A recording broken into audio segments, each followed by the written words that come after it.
Hi, I'm Dr. Mitch Harlan, and welcome to the Truth Talks podcast. Today's guest on our show is David Bloom. I don't know if you've heard of who he is or know the name, but I'm pretty sure you'll know Stinkin Good Chili. David, how are you? I'm doing great. How are you, Dr. Mitch? Thanks for having me on today.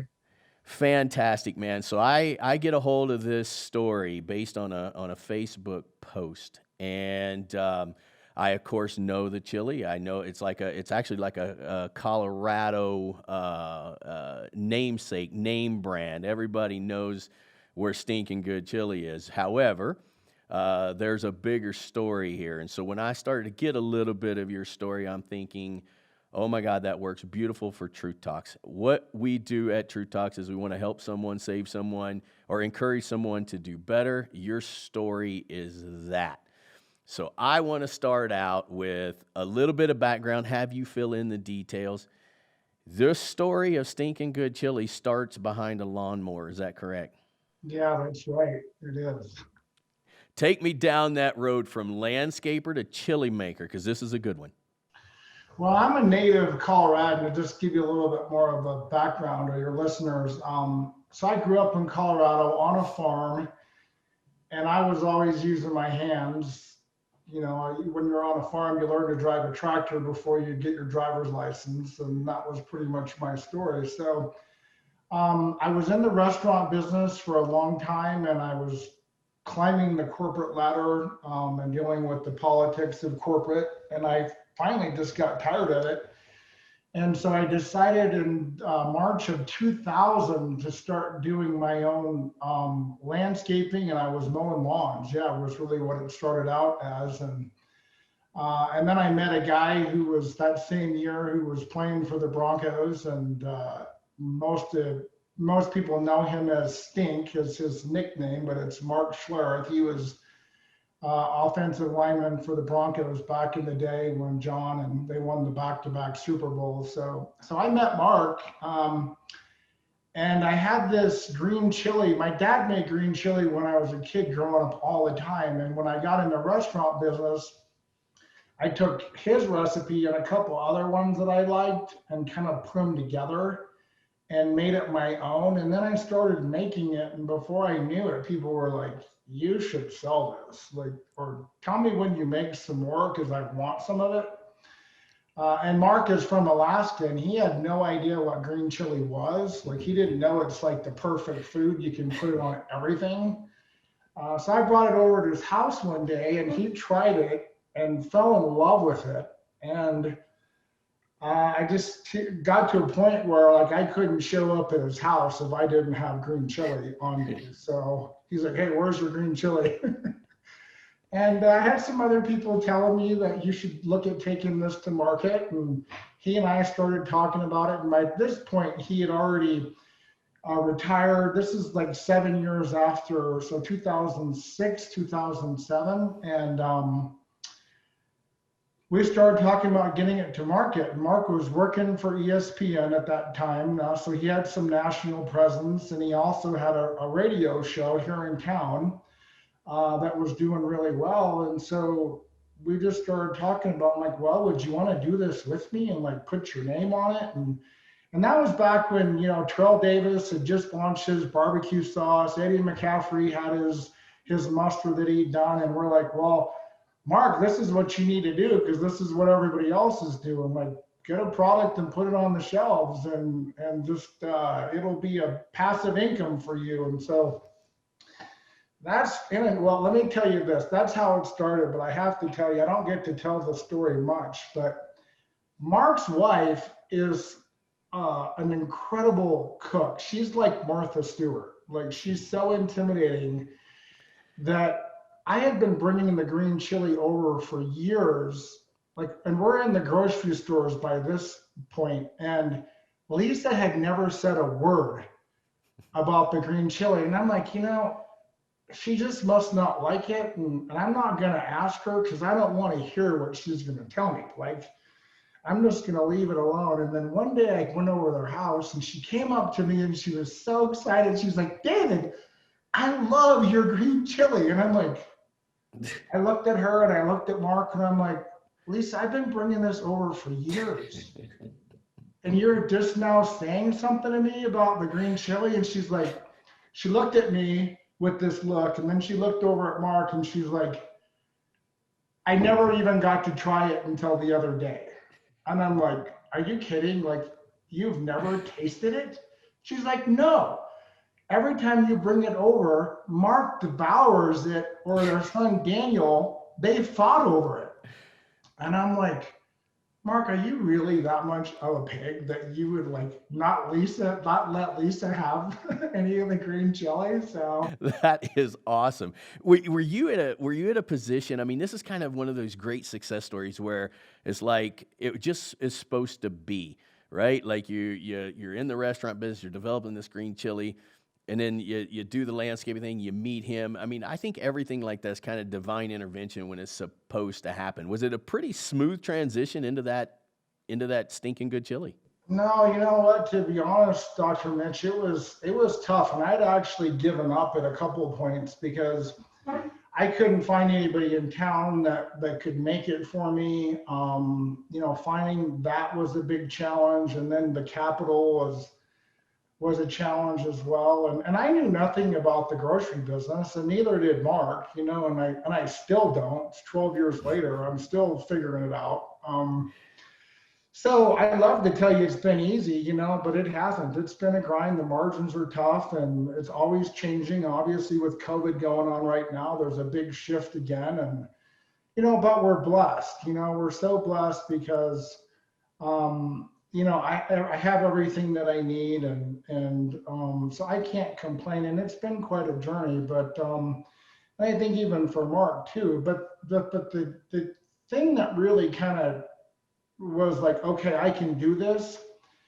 If you're from Colorado, you know about a company called Stokes, and it's green chili in a can.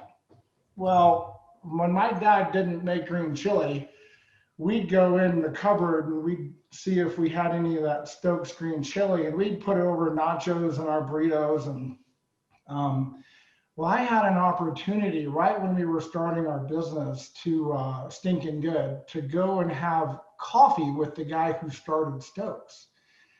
And he was really old. Like he had probably had dementia, and like I didn't get a lot out of the meeting other than the fact that he had $150,000 Mercedes out in the parking lot. And he's like, I sold my company.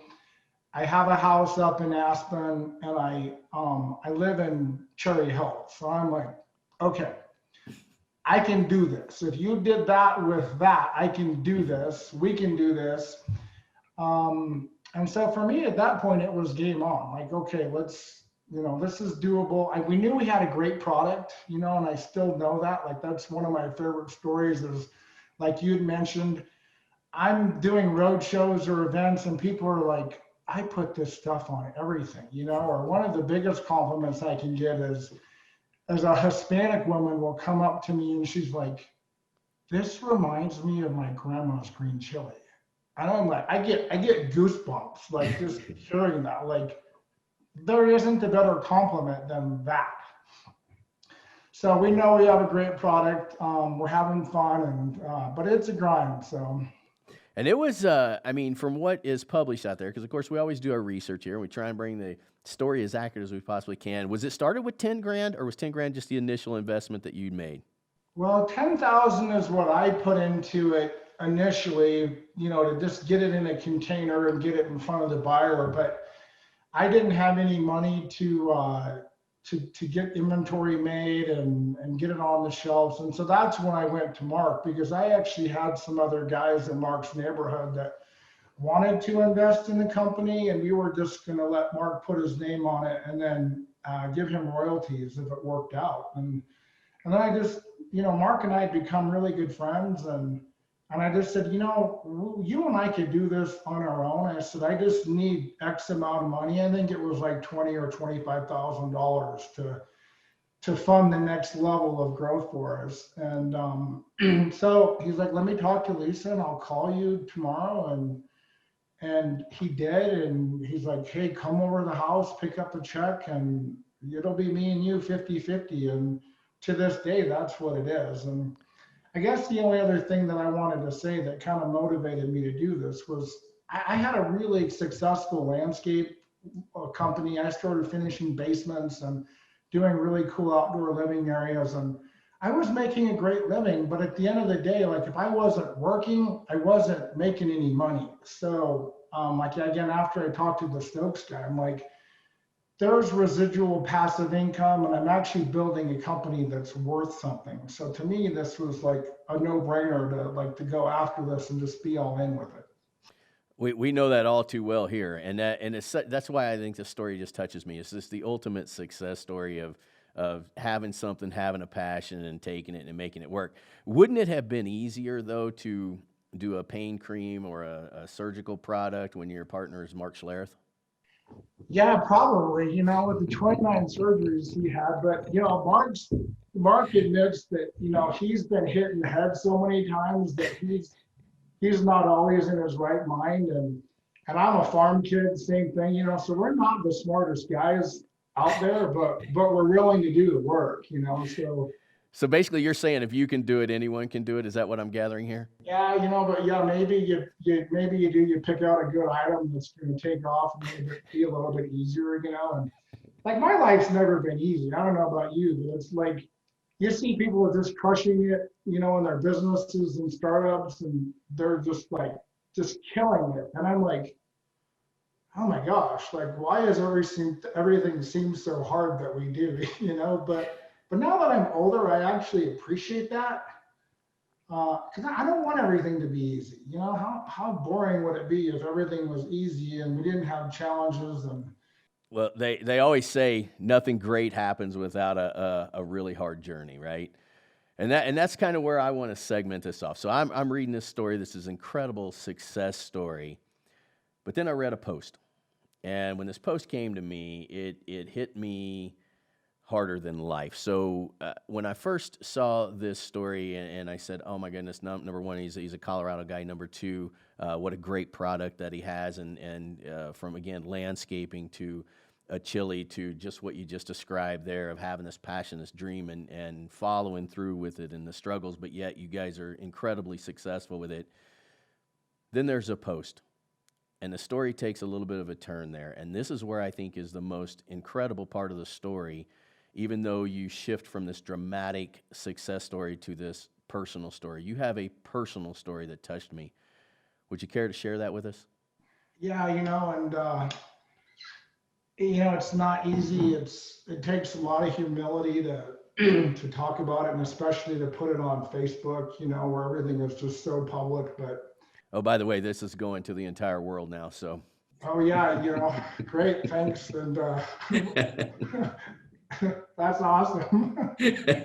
But I guess I'll start off by saying, this isn't the story I thought I'd be telling. And to be honest with you, which I'm gonna be brutally honest, is it's not a story that I want to be telling. If you'd have told me 5 years ago that the next 5 years of my life this was gonna happen and unfold in front of me, and there wasn't much I was gonna be able to do about it, like I'd have prayed to God that you were lying, or like I'd have done anything to not drink from that cup. But yeah, to jump into it, to talk a little bit more about my background and then lead into the last 5 years of my life. But I was the youngest of three siblings. Grew up on the farm, as I mentioned. My dad was an ex-Marine Corps, and he grew up on the streets with his twin brother and siblings, and he had a rough life. And then obviously going into the Marine Corps, that's pretty hardcore, especially back in the day when he was in it. Things have changed a lot, but it was a no tolerance, be tough, be strong, don't cry mentality. And my dad ingrained that into me and my siblings. And there were some hard things. My dad was an alcoholic, and he was abusive to my mom and to us kids. And then on top of that, I was not as smart as my brother and sister. I wasn't athletic. I didn't feel like I was good looking, you know, like my brother and sister were like, had it all together, and then came along me and I didn't. And you know, like really in a nutshell, I spent most of my life, Dr. Mitch, just trying to prove myself that I was good enough for my dad, for anybody that came into my life, my friends, my teachers. My mom drugged me to church and I got bullied at church. And I was kind of like at a point where, you know, I believe in a God, I believe there's a creator, but I was just shaking my fist at God at a lot of things in my life too. Like, where are you? And like, what is going on here? And why is this life so hard? But you know, I got ingrained in me to just to be strong and to keep going and keep working. And so to fast forward a little bit, I got married and was married 21 years. And then coming up on 5 years ago, my wife came home one day and she had an envelope in her hand and she handed it to me and I'm like, what is this? And she's like, you're not gonna like it. And I'm like, and I knew like things were not going great. I knew something was going on, and she said, we're done. These are divorce papers, and I'd like for you to sign them, and like, let's talk about, you know, what this is going to look like from here on out. So I was crushed, Dr. Mitch. I would have done anything to save my marriage, but I was in a position where I wasn't able to provide to my wife the things that she needed and my kids. And so I basically, everything that I was working for, and I felt like for me, from my job was to be a good provider, keep a house, a roof over the head, our kids' heads, and clothes on their backs, food on the table, and I was doing a really good job of that. But on the outside, everything looked really good in our lives. You know, we had a beautiful house. My wife was gorgeous. She was almost Mrs. Colorado back in the day. And I had 4 beautiful kids, new cars in the garage. Like I was really good at putting on a show. But what was really going on in the background was my marriage was eroding. I was living kind of in this lonely place of not having fellowship or being able to be real and honest with other men.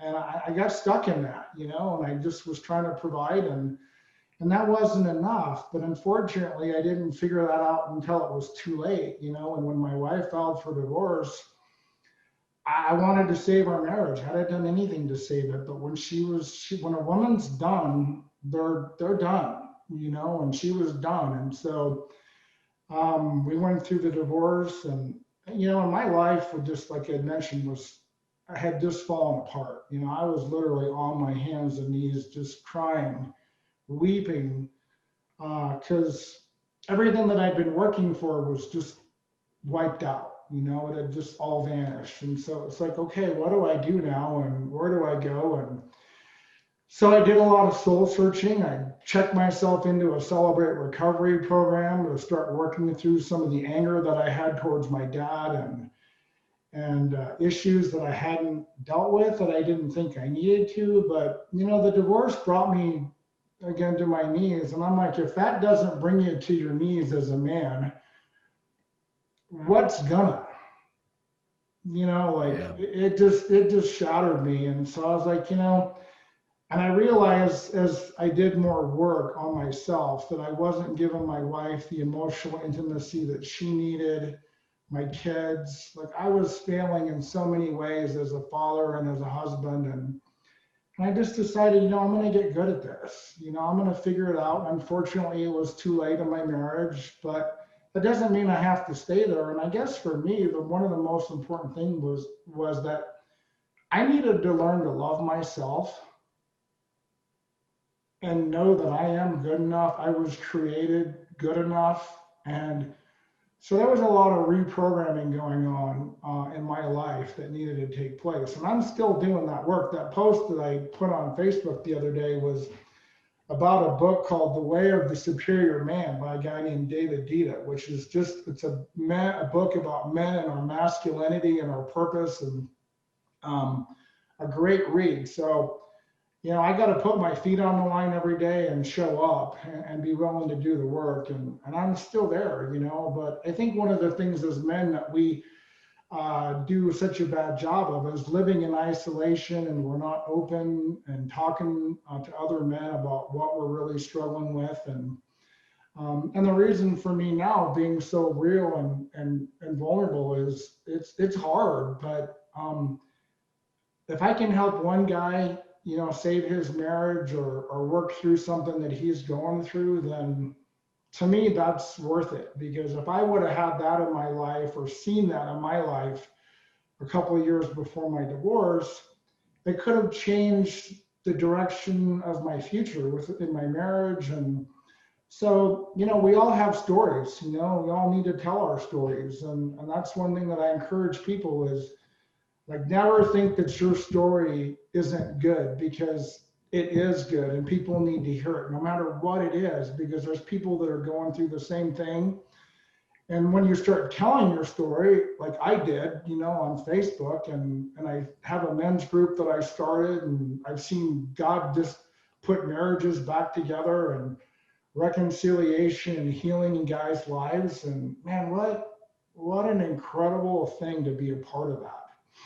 That's the thing, that's how I knew this was 100% authentic. And there was something in that passage that you wrote, though, and I knew it was authentic. You said in there, and I'm paraphrasing because I can't remember word for word, but not only had you read it once, not read it twice, you read it third time and you were continuing to do it, right?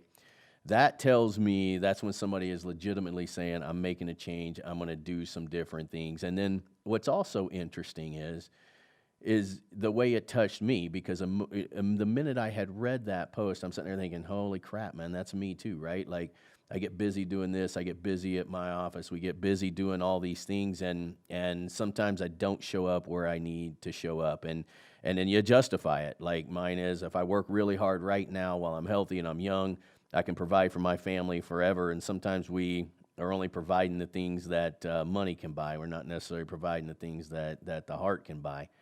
And so I just resonated with this story so much. And then what I loved about your story is this incredible success story of this Stinkin' Green Chili, right? And while at the same time, there's another story underneath that is equally, perhaps even more powerful, in my opinion. I think it takes more courage to say what you just said than it does to start any company that's out there. Yeah, well, I appreciate that. Well, I feel like, I do have a little bit of a platform, and, obviously having a business partner who's got 3 Super Bowl rings and he's on national TV every week. And Mark's had a great, success story. And he has a great story in his life as well. He and I actually have a lot of similarity in our childhoods. Mark's dad was very hard on him, and I'm not going to speak for Mark, but there's a lot of things that resonated with both of us. But I think another thing that's just really important to me is I feel like, I do have a purpose, and it's unique to me and it's beautiful. But we also have purposes, and we all do, but we all have purposes, especially as men, to not just be good providers, to learn how to be great husbands, to learn how to be great dads. And it's our job as men to, we're warriors, we're kings, we're fighters, we're lovers, we're friends. We have different roles and hats that we have to wear, but most importantly, we're the leaders. And I feel like right now it's more important than ever for the men to step into their purpose as men, and then their specific purpose that they have in their life, because we've been emasculated, in so many ways, and there's just so many things that we're not doing as men. And I love to just say, hey, like, we have to get off the bleachers, out of the seats, and we got to get up and get in the game, and get really good at the things that we need to get good at. And in my post, the other day, that was one of the things that I had said was, my biggest mistake in my marriage was not learning what I needed to know that I didn't know. And that was what was killing my wife emotionally and spiritually and physically. And she actually told our kids that. She's like, if I stay with your dad, I'm going to die. And I was like, whoa, like you can't tell the kids that, like, because they took that literal. But as I'm able to look back on it now, like I understand what she was saying, that she was dying emotionally, and I see it all the time. Like I hear it, I see it, and I think there's a book, Every Man's Marriage, by a guy named Stephen Arterburn, and he talks about emotional intimacy in his book, and that we as men do not understand emotional intimacy the way that women do and need for us to do. So we have to learn that behavior. We have to learn how to show up and be present in front of our wives and our kids. And so, again, that was my big mistake, was I didn't learn the things that I needed to know. But you know what? It's not too late. My kids are all grown up now, and I lost a lot of things with them, but you know what? They're still in my lives, and I can still be a great dad to them, and I can still make an impact in their life because they still need me as their father. And so I'm like, it's not too late. It's never too late to change course and change direction. And so yeah, it's Man, I can't tell you how much I appreciate you sharing the story, because and I think one of the reasons it resonated with me so much is that's my biggest, it's the biggest thing in my life right now. My fear is I'm not going to leave my kids enough. I'm kind of one of those guys, like we talked about. I like the grind. I can grind at 23 hours a day, and I never miss a thing that my kids do. Not once. I'll drop everything to make sure I'm there.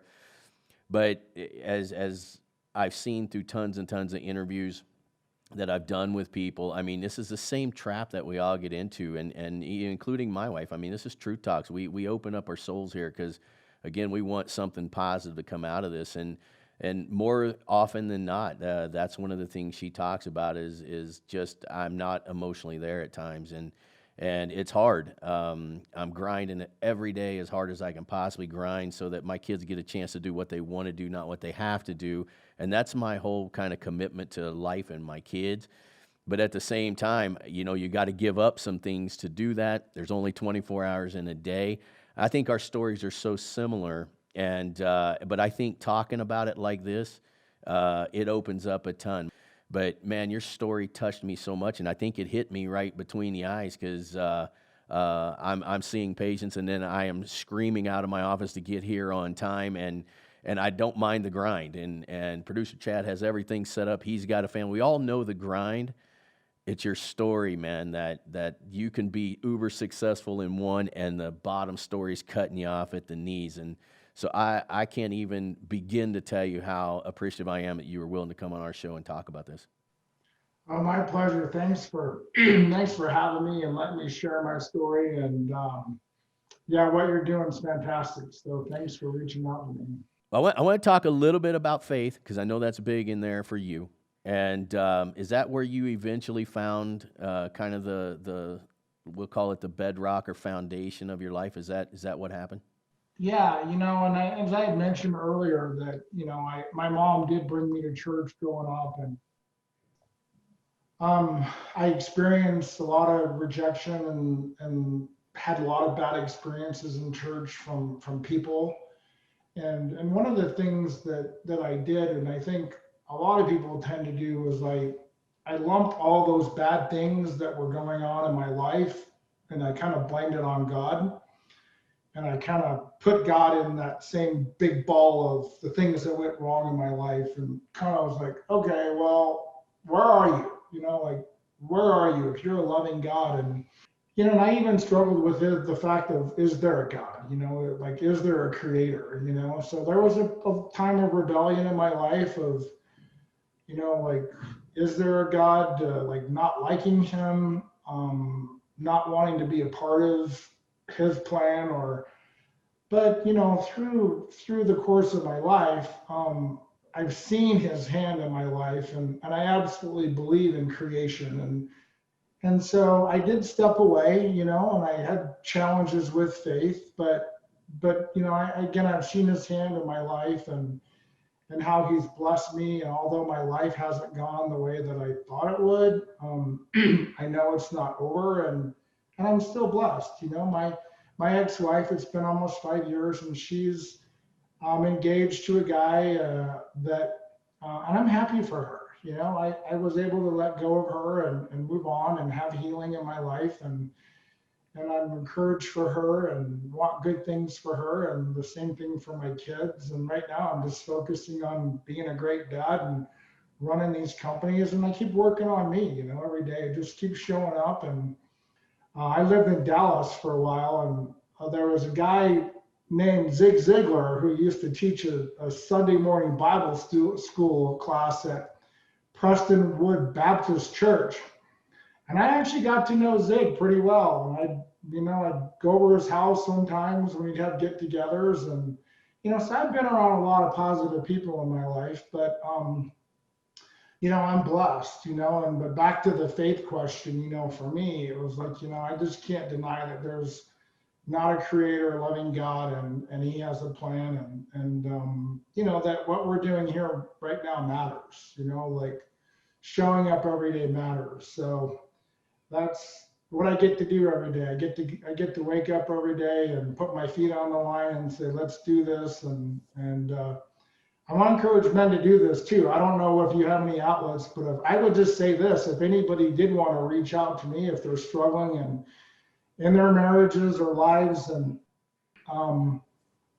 pretending everything's okay, but it's not, like that can get exhausting. It can get really tiring. And for me, I was really kind of glad that it was over with, because I was like, oh, I can just breathe and rest. And so I want to encourage men out there, so if there's an outlet or a way for them to reach me or find me on Facebook and message me, whatever, I want to encourage men, and thank you for doing what you're doing. I have a feeling we're going to get to know each other better and be eating green chili and queso together. So Absolutely. And that's why we do what we do here. We believe we make a huge difference by literally just kind of, pulling off the veil and saying, hey, this is what you get. And your story, I guarantee you, there's millions more like you and I that, might have find some success in one area of life while you're getting chopped down at the knees and the other side. There's just millions of people. I tell you what, your story, man, I absolutely loved it. I can't tell you again how much we appreciate people like yourself coming on, bearing your soul. I also believe that nothing just happens because it happens. And I think that you will be rewarded by telling this story and helping other men out and kind of pulling that mask off that we talked about. I have a stinking good suspicion that something's going to blow up here called Stinkin Good Chili. We're going to promote the hell out of it for you. It's an amazing product. And tell Mark if he's got a great story. We're always wanting great stories. The guy is absolutely amazing what both of you guys have been able to do, where you've taken it from. It's actually a Colorado name. That's what is unbelievable.